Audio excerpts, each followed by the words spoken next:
Gracias a todos por venir.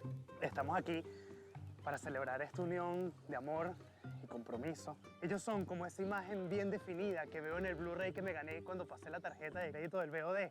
Son como esas historias románticas que veo ahí en ese Blu-ray. Miren, por tan solo 500 bolos. Era impresionante. Deja que todos sepan que ganaste. Son 200 Blu-ray y uno te puede tocar a ti. ¿Qué esperas?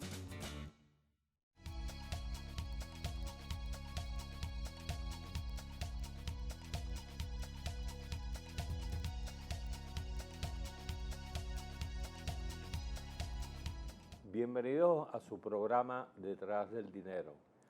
Hoy, ayer fue feriado bancario, por lo tanto la cifra que tenemos del CIMADI corresponden al día viernes, que cerró en 197.80, alrededor de 180 bolívares el dólar. El otro precio, el que no se menciona, bueno, se fue por las nubes, pues cada día está más alto, ¿no? También tiene mucho que ver con las reservas internacionales, o sea, que cayeron, están alrededor de 6.580 millones de dólares, de los cuales la liquidez es muy baja porque la mayoría está en oro y en una serie de títulos, bueno, cosa que restringe las posibilidades incluso de suministrar divisa e importar. Y un poco eso tiene mucho que ver con la situación actual, en la cual el gobierno incluso le está solicitando a la empresa privada grande que tienen operaciones internacionales que traigan sus propios dólares. No ha habido, digamos, más reuniones en ese sentido. Inicialmente se había dicho que en algunos sectores clave iban a proporcionar los dólares suficientes, pero todavía ni siquiera en el CIMADI a ese precio se pueden obtener las divisas para producir y para importar. Y lo seguimos viendo en el mercado, pues la escasez que hay de medicina, lo seguimos viendo con los productos, siguen las colas, sigue lamentablemente el bachaqueo, que hoy día ya se convirtió en un oficio, en una forma de ingreso para ciertos sectores, que da mucho más de lo que da un salario mínimo. Todos ustedes saben que si van a comprar un neumático, un caucho, como le decimos, estamos hablando de casi 5 salarios mínimos para comprar un caucho. ¿Cómo harán entonces los pensionados del Seguro Social o la gente que gana un salario mínimo y que tiene un cacharrito para poder mantenerlo en estas condiciones? Y el problema es justamente la inflación, es la devaluación, porque si nos ponemos a ver, un caucho está alrededor de 50 dólares en otros países, ¿no? Si eso lo multiplicamos no por CIMADI, sino por el dólar libre, bueno, estamos hablando de un precio razonable. Igual que una carrerita de 400 bolívares, que viene siendo para un turista que es $1, ¿no? Que es lo que viene pagando por un taxi. Pero para nosotros eso es un impacto tremendo. Bueno, también tenemos pues que el precio del petróleo está allí, no llega a los 60, no baja de los 50, está en 56 promediando y no se espera por lo menos en este semestre que exista alguna alza, a menos que sea un imprevisto, ¿no? Por su parte el Banco Central anunció para mañana miércoles que una subasta de 6.000 millones de bolívares que van a pagar un rendimiento del 16.5% para 90 días y alrededor de un 17% por 180 días. Esa es una subasta que permite comprar desde 1.000 bolívares fuerte hasta 80.000 bolívares y básicamente es para personas naturales y para fondos de pensiones y cajas de ahorros públicos. En materia, digamos, económica, ya dijimos que no hay hasta ahora ninguna de las medidas que supuestamente se iban a anunciar.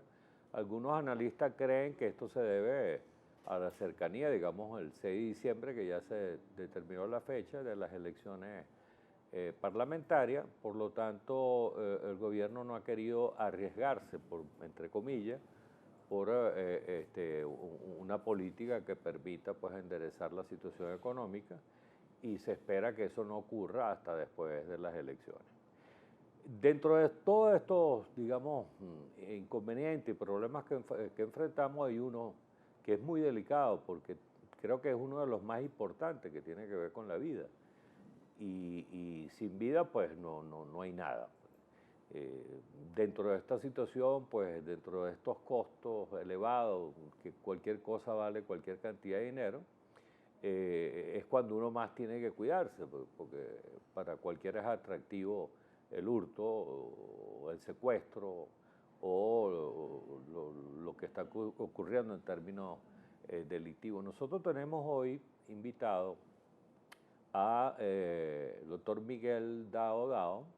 Él fue director de la extinta, como conocemos, PTJ, y fundador del nuevo cuerpo científico. Bienvenido. Muchas gracias. Buen día. Lo invitamos, entre otras cosas, para que nos oriente dentro de este panorama.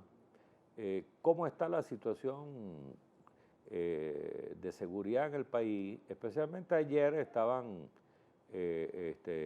interpelando, si se quiere, en la ONU, en Ginebra, a Venezuela, la fiscal general y a algunas de las personas que componían o que componen, digamos, porque hoy sigue, digamos, esa comisión.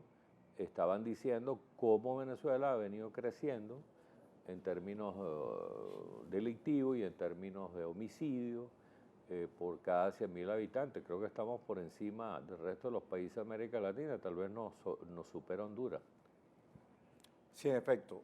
Yo creo que el primer parámetro de comparación es lo que establece la Organización Mundial de la Salud con respecto a los homicidios. La Organización Mundial de la Salud habla de que por encima de 10 homicidios por 100.000 habitantes significa una epidemia. Hoy día en Venezuela, por declaraciones oficiales, estimamos que superamos la cifra de 70 homicidios por cada 100.000 habitantes. Y eso sería, por supuesto, una pandemia, pues, ¿no? Una pandemia. Estamos totalmente fuera de rango y nos supera Honduras simplemente por una situación muy particular, y particularmente San Pedro del Sula, que es la ciudad, pero tiene también una situación muy especial, la ciudad de San Pedro del Sula, que no la hace realmente evidente en cuanto al problema de la criminalidad, porque San Pedro del Sula sirve, desde el punto de vista del registro de los decesos, sirve a toda una serie de ciudades o pueblos circundantes que concentran, pues, desde el punto de vista del número de fallecidos, por supuesto, de manera violenta, en San Pedro del Sula. Yo creo que Caracas y Venezuela como tal sería mucho más importante de destacar y de estudiar como por el número que tiene de muertos, pues, ¿no? Sí. ¿Y qué es lo que ha llevado a esta situación en que nos encontramos hoy día? Porque si bien, digamos, no somos Suiza, como dijo un dirigente de Acción Democrática en alguna oportunidad, tampoco estábamos a los niveles que estamos hoy día. O sea, la gente, digamos, hasta cierto punto le temía o respetaba a los cuerpos de policiales de entonces, entre ellos la Policía Metropolitana, la llamada PTJ, la misma DICI, que tenía otras tareas, sin hablar de la Guardia Nacional y otros cuerpos. Hoy día vemos que ya la delincuencia los atraca, ellos mismos los asesina. ¿Qué es lo que ha venido ocurriendo allí, tanto por parte social como por parte de la preparación de estos cuerpos policiales que se han venido como socavando, ¿no? Sí, hay una cuestión de preparación y hay una cuestión también de cantidad de funcionarios, pues, ¿no? Yo creo que anteriormente era de alguna forma el poder de policía que se ejercía en un momento determinado, que albergaba en el pueblo un sentimiento de respeto, pues, hacia los cuerpos policiales, pero es que adicionalmente hay una cuestión cultural y una cuestión de discurso. Hoy día la degradación social a ese nivel es importante destacar para estimar el grado de permisividad que existe desde la ley, que tenemos muchas, pero que no se respetan desde todo punto de vista. Yo creo que aquí el problema es un problema estructural, es un problema muchísimo más de fondo que de políticas circunstanciales que en un momento se tomen. Si no vamos a la esencia del problema como tal, no vamos a llegar absolutamente a ninguna parte. El problema estriba desde nuestra familia, desde nuestra formación como ciudadanos, estriba en la cantidad de policías que hay en la calle. Hay un déficit tremendo en cuanto a los policías de prevención, que son la policía uniformada. Tenemos un déficit, creo que supera los 130.000 policías con respecto a los estándares que ha establecido las Naciones Unidas en función de territorio y población en un momento determinado. Se quiso estandarizar, pero no se podía de ninguna manera lograr esa estandarización. Tenemos problemas a nivel del Ministerio Público, tenemos problemas a nivel de la Administración de Justicia propiamente tal, y finalmente, como última pata de la silla, que esa silla está totalmente desbalanceada, tenemos el problema del sistema penitenciario en el país. Por decir algo objetivo, lejos de construir las 30 cárceles o 30 recintos penitenciarios que requiere el país para poder albergar y para poder darle un tratamiento acorde con los derechos humanos a nuestra población penal, se han clausurado 6 y se ha inaugurado únicamente 1. Entonces, un poco en esa relación tenemos el problema distribuido pues, en esas 4 diferentes patas de la silla, ¿no? Independientemente de eso, tenemos un Código Orgánico Procesal Penal, que es un código garantista, que es un código que retrasa la administración de justicia, que es un código que, en definitiva, a la postre, para de alguna manera concluir, es un culto a la impunidad que tenemos en el país. Lejos de brindar una justicia consona y equilibrada, definitivamente el desbalance es tal que promueve el delito en el país. Claro, porque los policías cuando arriesgan su vida, y de hecho la arriesgan, y después ven que los tribunales permiten que esta persona con un prontuario que a veces uno los lee y dice, ¿qué hace este señor suelto aquí? A los 3, 4, 5 años. Bueno, es tan cierto lo que dices que yo no diría que a los 3, 4, 5 años. El asunto del Código Orgánico Procesal Penal es tan permisible y tan garantista que apenas de 16 delitos que comete una persona, 1 es detenido, por 1 es detenido, después de cometer 16 delitos. Y de esos que van a la audiencia de presentación, salen a la calle el 60%. Entonces, bueno, este ambiente pues totalmente impune en el que nos encontramos, y no es una cuestión de los tribunales, es una cuestión de la Administración de Justicia que está administrada en el marco del Código Orgánico Procesal Penal. O sea, hay una serie de situaciones que vienen del Código que lo hacen garantista y permiten que el acto delincuencial sea un negocio en el país, lamentablemente. O sea, que ya no se puede decir lamentablemente. El crimen no paga. Como lamentablemente, antes, ya ¿no? El recordado del crimen no paga, creo que no viene al caso, sí. No es de esta época, sí, era de 30 años atrás. Así es. ¿No? Esta situación, por supuesto, bueno, además llama la atención en particular de dónde salen tantas balas y tantas armas. Pero el arma sin bala pues puede intimidar, pero no asesinar ni matar a nadie. Se supone que aquí hay una fábrica de armas, creo que se llama Cabín, ¿no? Sí, pero Cabín creo que ya no fabrica armas. Y las otras serán importadas.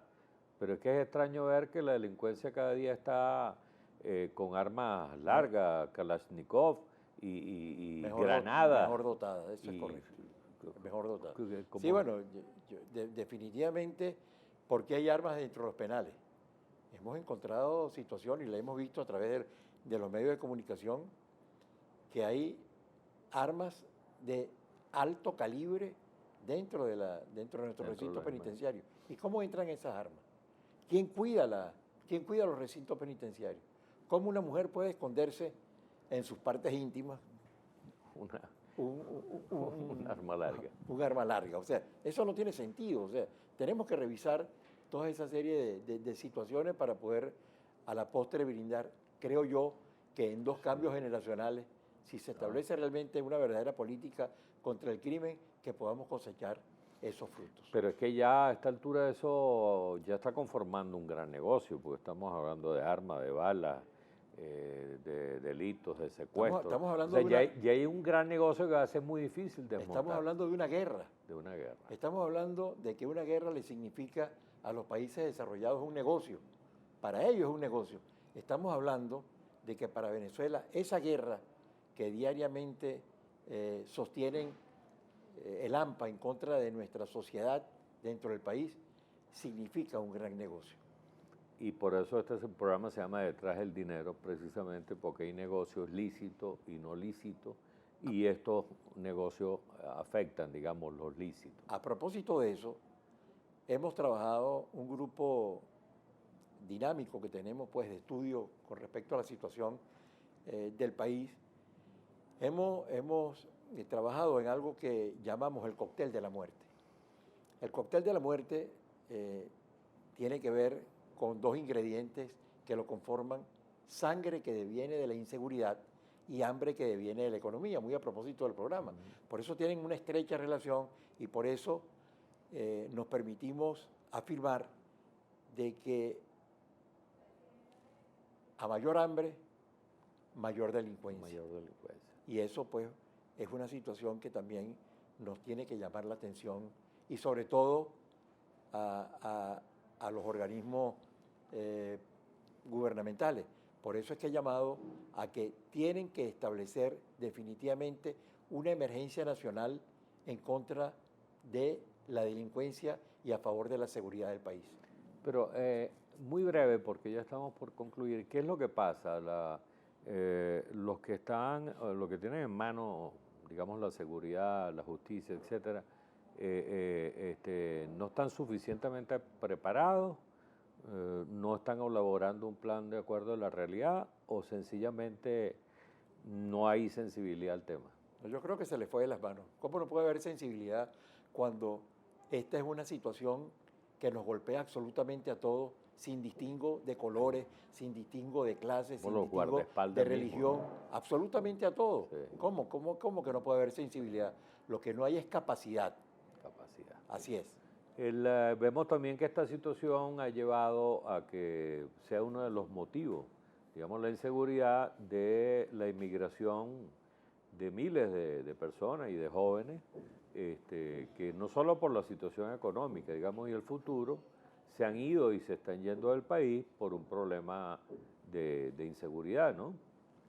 ¿Cómo aprecia usted ese fenómeno? Lamentablemente sigue siendo el gran problema de los venezolanos y sigue siendo el factor que está haciendo ahuyentar a una gran masa, sobre todo de la mayor intelectualidad del país. ¿Qué pudiéramos nosotros? Claro, es difícil, es complicado porque estamos dentro de un marco. ¿Qué pudiera en un momento dado recomendar a nuestro público para que tenga unas medidas mínimas de resguardo ante el acoso? Definitivamente, en situaciones como la que estamos viviendo, la prevención es la más importante de practicar. Hay que aprender a cuidarse. La tutela de la seguridad la tiene el Estado, y si el Estado no tiene la capacidad de brindarla por diferentes factores, y lo importante no es entrar a conocer esos factores ahorita en razón del tiempo, cada uno de nosotros tenemos que brindarnos medidas de prevención que nos permita sustituir la tutela que tiene el Estado a la tutela que tenemos que brindarnos nosotros y a nuestras familias. Usted decía ya para terminar que harían falta 2 generaciones por lo menos. Por lo menos para poder luego implementar una verdadera política estructuralmente bien diseñada Pero una vez en que se contra del empiece. crimen, pero a partir del día que tú realmente Inicie. empieces a aplicarla. Bueno, lamentablemente se nos fue el tiempo en un tema tan interesante y que nos afecta de una forma muy particular. Nosotros queremos darle las gracias a nuestro invitado, Miguel Dao, por su presencia, sus orientaciones y esperamos tenerlo en un próximo programa porque esto es una materia de gran interés para Venezuela y para la familia venezolana. Muchas gracias y si Dios quiere nos vemos la próxima semana.